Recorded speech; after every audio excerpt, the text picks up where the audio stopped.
Hello, today we've got one massive lineup for you, so do not miss it. Yes, we've got the latest on the student economy, and today we'll be finding out what you think. Is being a student harder than it looks? We'll let you know in this week's The Current. And you'll have an exclusive performance from the next up-and-coming comedian in Fresh Wit.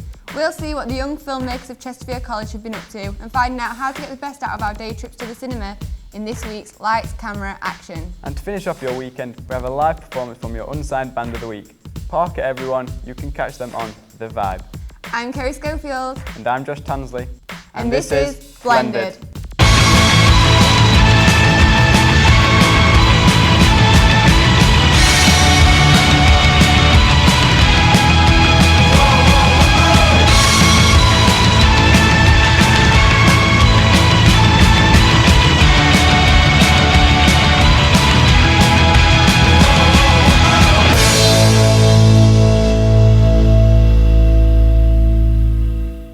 Now, we hear about the economy every day in the news. They say that the chances of students getting jobs now are very slim. But is that really the case? Does it even affect you at all? That's what we're going to find out. We've been out there talking to a student about today's economy. Do you see a difference? Take a look at this. How expensive is it to be a student? It's very, very expensive. Basically, I have hardly any money. I have about £40 a week to spend on everything, just like food and shopping, like clothes and stuff, and going out. So it's not easy at all. Well, it depends, because it depends on your parents if they have like jobs and stuff, and because you have to do this form, and the year before it just goes back, I think 2 years or 3 years, and if your parents have had jobs and had a good income, then you don't get as much support. But if they haven't, because mine have been unemployed for quite a while, then you get you get a grant instead of a loan, so you don't have to pay it back. But there's also a hardship fund, which I kind of forgot to apply for. But so you get, it's first come first serve, but that's £1,000 roughly. So it's quite a bit, but not. I mean, I'd need more to actually. Without my parents' support, I would need a lot more. And how much support do you get from the school? Well, the first term, my mum used to put a tenner a month in, which doesn't sound like a lot, but actually, like towards credit and stuff for my phone. So, do you live in College? Yeah, I live in the halls, but because I'm in Nottingham, and then there's Peveril and there's New Halls, and then Peveril's the less nice one, and New Halls is the really, really posh one, and I think mine is. I think it's £108 rent. That's like everything included. Course fees, do you have quite a lot of fees? There's accommodation fee, and then there's the tuition fee, which is the full £9,000 for me, which is quite annoying. Yeah, but I don't actually have to pay that back. That's the loan and everything, but it's quite a lot, and it's £9,000 a year, and I'm doing a 4-year course. When I graduate, I will be in. Well, I can't even think of 4 times 9. A lot of debt anyway, including accommodation, everything, and for my house for next year and for halls. So I'll be in a lot of debt. But because I'm doing teaching, primary teaching, so it's supposed to be a professional course. So hopefully, I will get a job easier. Hiya, welcome back. We're with Tom Bell, a media lecturer from Chesterfield College. Hiya. Hello. Are you right? Yeah, not bad, Good thanks. stuff. So, you heard what she had to say. Is it what you expected? Yeah, it is. It's pretty tough being a student. It's going to be hard to get a job in this sort of climate. We're still in the middle of a recession, so yeah, it's going to be tough. Yeah. So you think it's a lot more difficult than when you were a student? Yeah, I'd probably say it is. Yeah, I think 10 years ago when I was a student, we were in the middle of a boom period, I guess. So yeah, it is going to be difficult. I think it's always difficult for students to get jobs and stuff like that. But when there's a recession on, there's less opportunities, there's less bar work, there's less supermarket jobs because non-students are going for those jobs as well. So yeah, a bit more difficult today, I think. Yeah, I mean, you need money as well, don't you, to carry on with what you need to do. Like at college, you need money to pay for food and money to pay for bus fare and stuff, and it's a lot harder to do that without a job, isn't it? Yeah, definitely. And I think when you come into sort of your sort of late teens, when you're at college, you want to do more stuff, you want to be more independent, and that that comes at a cost. So yeah. Yeah, So, you're right. what do you think is in store for the future of students of today? Well, I think it depends on the student themselves. You know, if you want something and you want it that bad, you'll go and get it, and you'll get it. But I do think, you know, there's always going to be, you know, bar work out there, restaurant work, supermarket jobs, Yeah. and things like that. So I do think, you know, the future's as it has been over the last, you know, couple of decades for So students. in that aspect, it's not really changed that much. No, I suppose it ain't. Like I say, you're always going to get, you know, younger people doing the sort of menial work like bar jobs and things like Yeah. that. I suppose some people would say that people have just stopped working hard enough to find the jobs that they want in the bar staff and just any job really to keep them going, haven't they? They just need to put more effort in and find it. Yeah, I think that's it. I don't know, I suppose every generation might say this, that I think the sort of students of today seem to have it more on a plate to them, so they're maybe not as kind of sort of willing to go out there and graft a little bit and Yeah, or go out and find everything. And I think some people, well, I bet this has been since time began, that there's always going to be students that expect the work to come to them, and that just doesn't happen. Yeah, they're expecting it to be like that for the rest of their life, aren't they? And it's just not like that, really. Yeah. Okay, well, thank you for being here today. All right, cheers. Thanks for inviting me. It's been a pleasure. Good. Let us know what you think of today's economy by sending your comments via Twitter to @blended_TV. So our next guest is the funniest guy here. He's the one that's going to be selling out the Apollo and giving Jack D a run for his money by this time next year.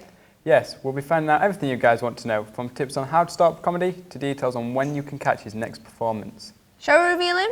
Yes, I think we should.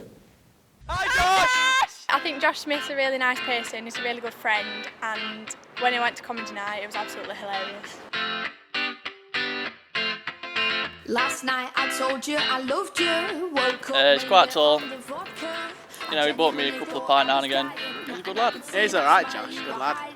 Last night I told you I need you. That's the last time I drink tequila. I've known Josh for years. I've known him since I was about 7.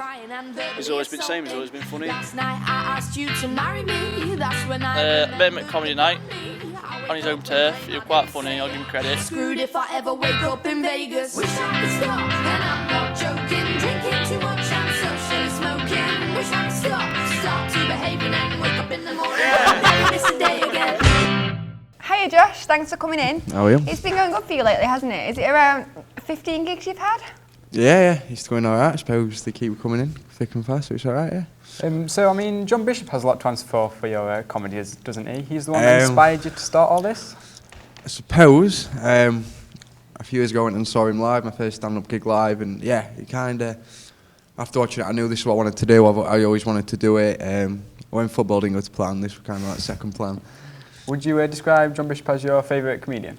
No. No, you wouldn't. No. Who is your favourite comedian? Jack Whitehall, because I can relate a lot to him.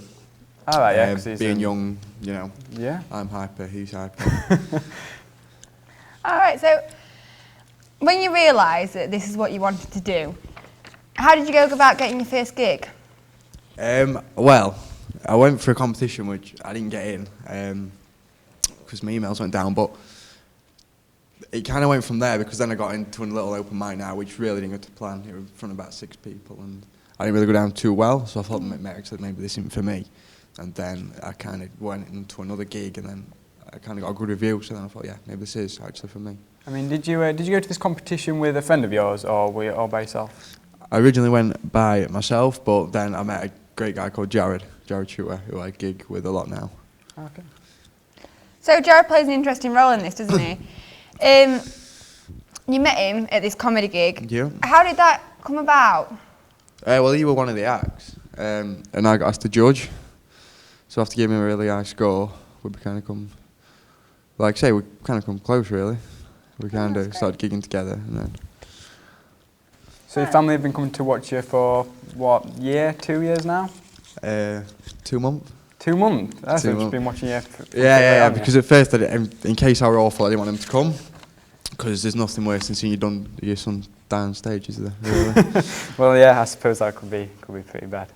So you were shy as a younger child, is that what you're saying? Yeah, I suppose I were. I weren't always one in middle of the crowd, I always take a step back, let everyone else, and then I'll chip in. I would like a fight. If they're a big fight, between two guys, I won't split. I'd have one cheeky punch and that right. I won't always be in it. So That kind of guy. this has kind of come out of nowhere then, hasn't it? Would you say that your materials come out of all the comedy you've bottled up over the years, or? Yeah. Like I say, it's all down to family, really. If they weren't I don't know, if they weren't them, it wouldn't be funny. But, like I say, when you get to know them, they really do. Well, they come alive, really, should we say. They like to be there, and they like to give them material more than act it out. They help you out with it. Yeah. Where do you see yourself in 5 years from now? Where would you like to be? Hopefully on a tour, a big tour. I've got the Fringe Cup and things like that, so hopefully a bigger tour countrywide across the UK. Okay. You've done a few local gigs, haven't you, recently? Yeah, I did. Where have they been? I've done one in my hometown of Cresswell with your colleague Josh. I've done Balls Over, I've done nice. Chesterfield. So yeah, I've done local, but I think now people see me around here, I want to go more across the UK. So have you got any gigs coming up, any further away? Yeah. Maybe one in Chesterfield? One that we can come and watch you do? I don't know, because you two are still barred, so... Oh, it's still bad. You're not coming. Yeah, like I said, I've got the Fringe coming up, I've got other gigs, I've got like new act competitions, new act of the year competitions, things like that, so there's a brilliant. lot in there coming up. So is there any that you'd like to tell our viewers where they are so they can come and see you? Yeah, I'm at the Edinburgh Fringe on the 16th, 17th of August, and then also I'm doing, well, if you follow me on Twitter, you'll see where I am, at Josh Smith Live on Twitter, and then you'll see all my gigs coming up over this year. That's brilliant. That is good. So you're going to be performing for us in a short while. I am. We'll let you go set up with that in a minute, but smashing. thanks for coming in. It's been, No problem great at to all. talk to you and Great to everything. be So that's great. Cheers. Thanks a lot. Well, there you have it. You can catch Josh at local nearby gigs. If you need more information, get that all online. So, now for our weekly competition. Do you fancy a trip to Alton Towers with your best friend? Well, we're offering you a 2-day ticket for this summer, and all you have to do is answer this question.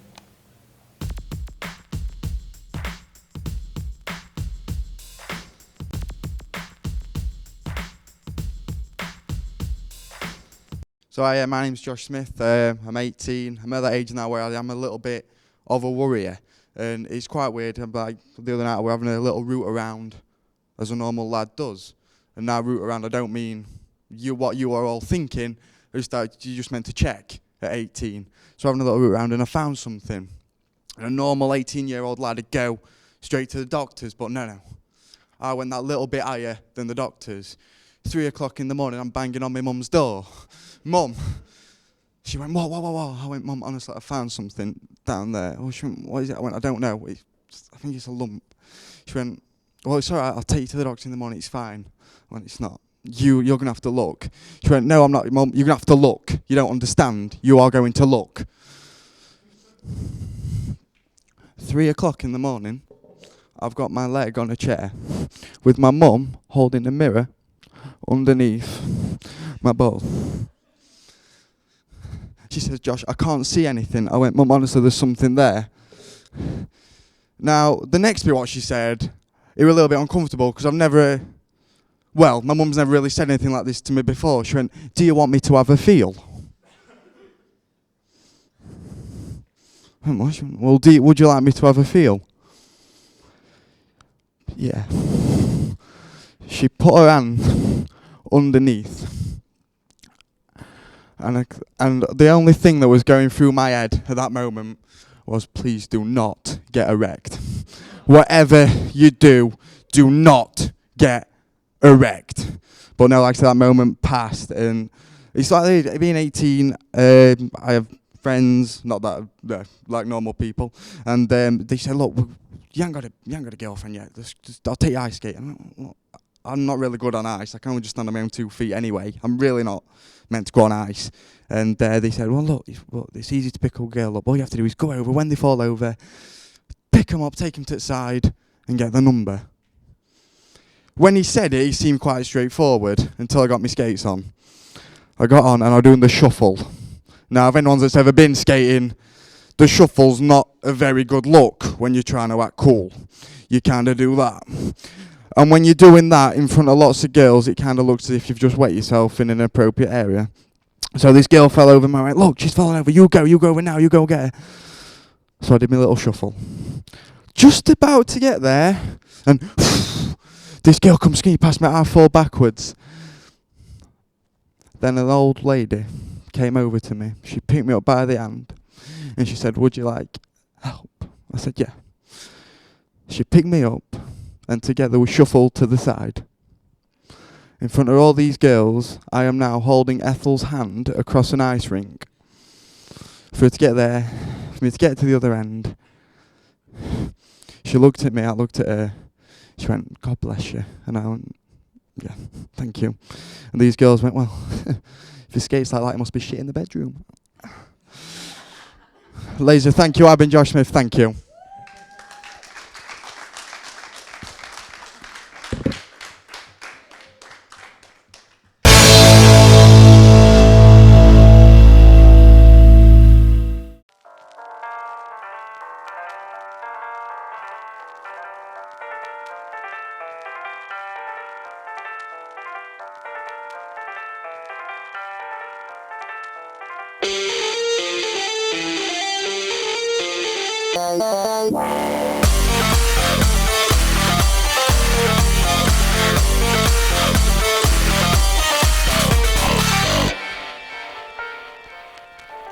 CK1 Show. Let it lead you anywhere.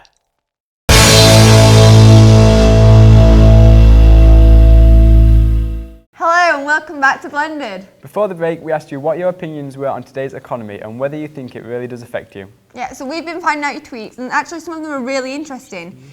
Jess from Chesterfield says, you need work experience to get the job you want, and work experience is hard to find. And yeah, because work experience, you need work experience to get that work experience. Yeah, just kind of going around in circles there. I can see where you're coming from, Jess. Yeah. Jack from Sheffield says the economy is actually on the climb up. I don't know where he's getting this from, but I really hope you're right, Jack, because if this presenting TV doesn't work out, then I'm going to be in need of a job. Unemployed, like that, let's not think about that. No, it's not a let's good not. idea. Kieran from Staveley, it's hard to find a job. That's a different opinion. Thanks for that, Kieran. Yeah, he's totally struggling there. Definitely right. Well, this is really interesting, guys. Thanks for this. Vicky Reese has just tweeted in saying that she loves Josh Smith, thought it was really funny. However, I'd love to hear Josh Tansley tell a joke. Come on, Josh, let's hear your best joke. Right. What do you call a deer with no eyes? I don't know, Josh. No idea.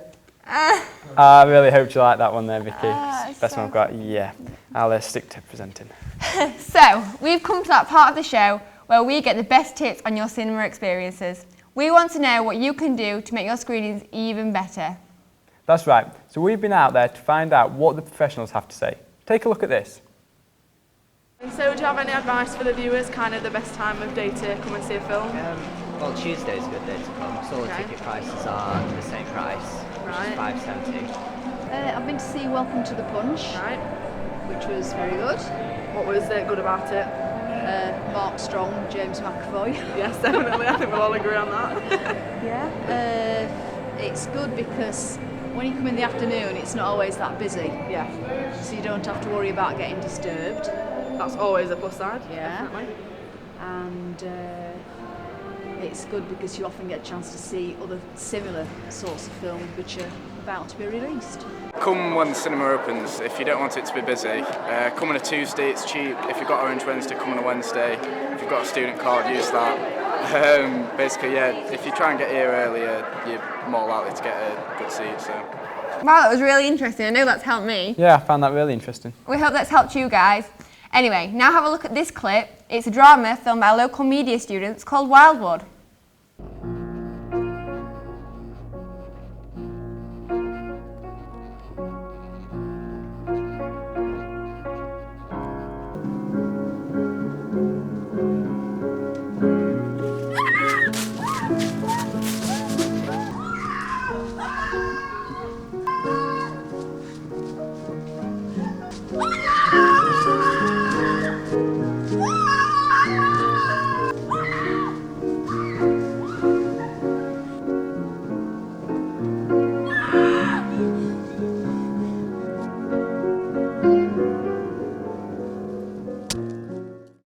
now we've got Sophie Fletcher in the studio, who was a media student that worked on that film. So, hi Sophie, how are you? Hi, I'm all right, thank you. Hi, Sophie. Hi. So, would you like to tell the viewers what Wildwood was all about? Basically, Wildwood is a horror, dramatic story about this woman whose husband, she thinks he's cheating, but he's not. He's actually a murderer. Wow, that sounds like a good twist. Yeah. Definitely. I'd love to go see this. Yeah. So, while you were filming it, you obviously faced a few problems. What would you say the biggest problem was that you faced? The biggest problem was trying to find a location, because obviously we had this idea in our minds of how we wanted it to be, but, you know, we had to sort of make sure that we had the right location for our story. Yeah, so did you want like an eerie-looking place, maybe in the woods? Where did you end up filming it? Well, luckily, a person in our group, her nana was quite lucky in the sense that she has a nice house, so we got to film there. Yeah, I suppose privileges then. Well, yeah, if you've got that to use, why not? Yeah. There we go. So, you've got the problem with the location. Did you have any problem with the crew? Were there any falling outs or? No, I think, to be fair, I think it all ran pretty smoothly. I mean, there were a few problems, but I think everyone pretty much did what they had to do. So, as long as you got that communication, I suppose. Yeah, it really I mean, it helps. was quite a small group, really. So. So you all got on really well. Yeah. I'd say You've so. described the troubles that you've had finding a location. What would you say has been the highlight of filming this? Well, we had a really funny actress, her name was Crystal. We asked her to throw herself on the floor. We picked up a towel and everything, but in the end she just dived and went straight into the mud. She just went for it and just got muddy? Yeah, head first. It was like, oh my God. Dedication for you there. Glamorous life of an actress, I suppose. That's right. Bless her. Did she mind doing that, or did she? No, she pretty much volunteered to do it. She was up for anything. So overall, would you say it was a lot of fun? Yeah. Over the whole course, you've done loads of different media projects, haven't you? Mhm. What would you say was the best project you've done? I think for working, you know, team effort and everything, I think it was definitely the single camera one, you know, Wildwood. Yeah. But I think with the end product, I think our advert worked out really well. Yeah. So before you mentioned Crystal, tell us a little more about her character. Crystal plays a middle-aged wife in the film. She's like any normal wife would be, I think. Yeah, so the relationship starts off well in the film. Yeah, I mean, you can tell she's pretty in love with her husband as she's waiting for him to come home at the beginning of the film. Okay, and as the film goes on, you know, it just messes up. Yeah, I mean, obviously that sets the scene, you know, she's quite suspicious as to why he hasn't come home. Yeah. That creates a twist in the end, I suppose. Yeah, definitely. That's definitely something our viewers will definitely want to see, so. So you mentioned the husband. What was he like to work with, the actor? Jim was a professional actor. I mean, we found him on this professional website because we were trying to, that was another complication with it. We were trying to find it hard to get actors. So yeah, we found him and he was brilliant to work with. I mean, he understood when it took us a bit longer to set up. He was quite patient. Yeah, well, that's good of yeah, him. that's what you want, I suppose. Yeah. So you saw the VT before we started interviewing you. Have you got any films that you're going to see at the cinema anytime soon? I'm going to see Iron Man in a few days because obviously it's like the latest blockbuster and everybody's seen it. I don't want to be the one person that hasn't seen it. Oh, so you've already seen the previous Iron Man? Yeah, Iron no, Man's I've Iron seen. Man's? Yeah, I've seen the first and the second you're film. Robert Downey fan? Yeah, he's amazing. I feel quite left out. I've not even seen it. Go and see it then. There's still time. Shame on me. Kerry. Yeah. So you're looking forward to it then, definitely? Yeah, it looks really good. What's the last film that you've been to see at the cinemas? Or can you not remember? I can't even remember what it was called. Can you not? Some film with Jason Statham in it, but I don't reckon much to him. So. Yeah. Well, hopefully with the new tips that we've just given you, you'll go more often. Yeah. All right, well, thank you for speaking to us. Thanks very much for coming in. Thank you. In the studio this evening, we've got Parker from Hasland to tell us all about what they've been up to and what they've got planned for the future.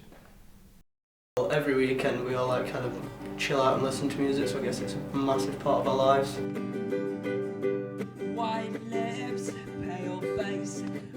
We're all quite different. I listen to a lot of dubstep and house music. Do you have influences? Does that influence you? Well, my dad's a massive metalhead, but I was brought up on like Nirvana, Guns N' Roses, Sex Pistols. I've got 3 Iron Maidens, but then this is me. And we didn't even sing until we didn't like each other, did we? Where do you think the band's going in the future? High places. Optimistic. Yeah, we will. Well, you are. Well. No, we're hoping to be playing London by September and moving our like range of gigging areas to Sheffield, Corporation, places like that. So, you mentioned the lead mill. You imagine that you're going to get quite big then. Has anything been happening to make you think that? Yeah, well, I'll give you what we've got from the weekend. Yeah, I put a video on that was downloaded from our YouTube account and it went viral. Chesterfield. It got like 2k likes on Facebook, which is the main reason people got to know us. And then we put another one up last night, which we hope to get big, and we've been asked to do a couple of big gigs. Like there's one in London, which is 20,000 people. So, can you imagine a life without music? No, definitely not. Yeah, we didn't have nothing to do at the weekend, nothing to wake up to, nothing to go to sleep to. It's kind of a big influence. Right. Don't really have a good time. But you get nowhere in life.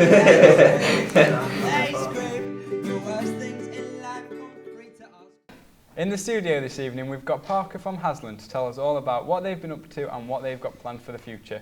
Hiya lads. Hey guys, how you doing? You alright? So tell us, just briefly, how did you start about? Well, me and Jeremy have always played together. Well, we've always jammed out in Queen's Park and just kind of played songs together for like years now, so quite familiar with playing each other. And then how did Casey get into it? Well, I didn't really know he could sing, we didn't really used to get on, and then we just found out that he could sing, and then... He just came up to us, right? He just came up to us and was like, "Hey, you play instruments, we play Parker, we wear Parkers, let's start a band and call it Parker." And we're like, okay. So you got the name Parker from the coat? From the coat, yeah. Sweet. Basically, it all started because I was asked to do a gig solo and I couldn't do it because I can't play guitar very well. So I asked him first, I didn't really like him at all, but it was my last resort at the time. All right, and he said yeah, and then he mentioned Jez's name, and it was a charity gig as well, so it was all for a good cause, and it all set out well. So yeah. So you're all best of friends now. on most days. Well, when you need to be. Yeah. So far you've only done covers, haven't you? Have you got any plans to write your own music in the future? Yeah, well, I can kind of put a few chords together and make a song quite quickly, and Jeremy can do the same on uke. It's just lyrics we're stuck on at the moment. Yeah. But you can write lyrics, apparently. I've never heard these. I didn't know that. Oh, is no, it he you? doesn't know he can write lyrics. Someone can write somebody lyrics. can write lyrics.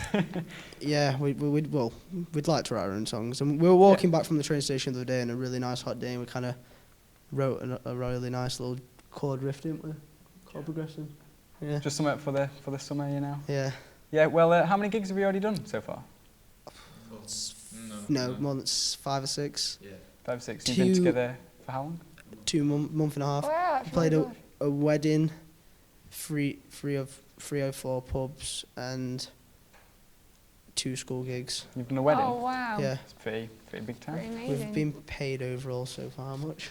I don't know. That's brilliant. You've been getting money for it as well. Some money. Oh, That's okay for a band to start up just a couple Yeah, months. well, we're just trying to get mostly promotion at the moment, but we've got like basically a Chesterfield pub tour going on. So we've got like the Sun Inn sorted, Spire, maybe the Bridge Inn. Where else? Bluebell. Any other pubs?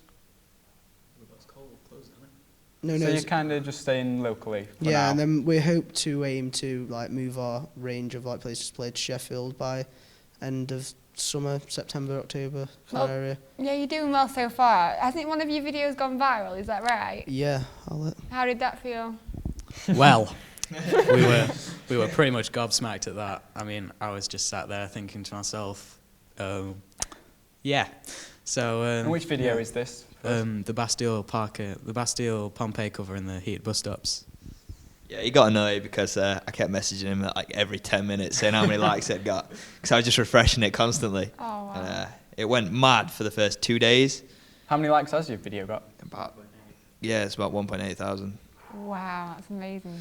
But yeah, went mad. And that's a video of you guys just singing in a bus stop? Yeah, it's just a bus playing stop. your ukulele and guitars off. Sweet. So have you got anything big coming up, like that you'd like to tell us viewers?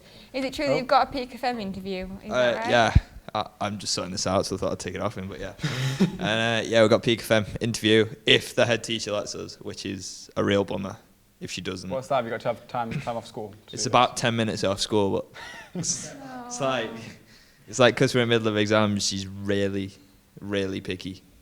And especially because it's Billy, and he's like, Billy. Is that something that you find hard then, to like get round to your gigs and stuff if you've got to get time off school? Is that something you find? We all do separate things as well. It's like, it's not the main hobby we've got. We've all got different hobbies at the same time as it. Like, I play a lot of sport. But yeah, it's just fitting everything together for the gigs. Yeah, into one schedule, yeah. So if they don't let you off school, what, will all three of you be sick on the same day, or? Yeah. Just on the radio at the same time, accidentally, yeah. We have got a big gig actually in September. It's the Unifest. All right. What's the Unifest? There's loads of bands on. Well, we're on the third day, I think, and it's 20,000 people. So. Oh wow. Is that down in London? Yeah. You're looking forward to that? Yeah, I'm looking forward to seeing Killers. So. Are they performing at the same? Yeah, they're headlining. Oh wow, that must be amazing. When did you say that was? September. September. So I'm you've been on together that. not even a year, and you'll be That's playing amazing. in the same festival as Killers and stuff. It's Mad. well done. We'll be at sixth form then, so it should be a lot more easier, Yeah, a bit more yeah. free. The first year of Flexible. sixth form as well, so. So should be a lot more is that a easier. definite then that you'll be doing that gig? You want to ask Case? Yeah, he's a bit shady with how he sorts things out. And we get told last minute, like he'll ring me up 10 minutes before a gig. Yeah, I could come down to the other side of Chesterfield. You're playing a gig in 10 minutes. So you're lead singer and manager / agent / anything else. Yeah. Well, thanks for coming in, guys. It's been a pleasure. Much appreciated. We thank wish you the best of luck in all your thank gigs you. and everything. So now the lads are going to play us out with their cover of Pompeii by Bastille. Ladies and gentlemen, it's Parker.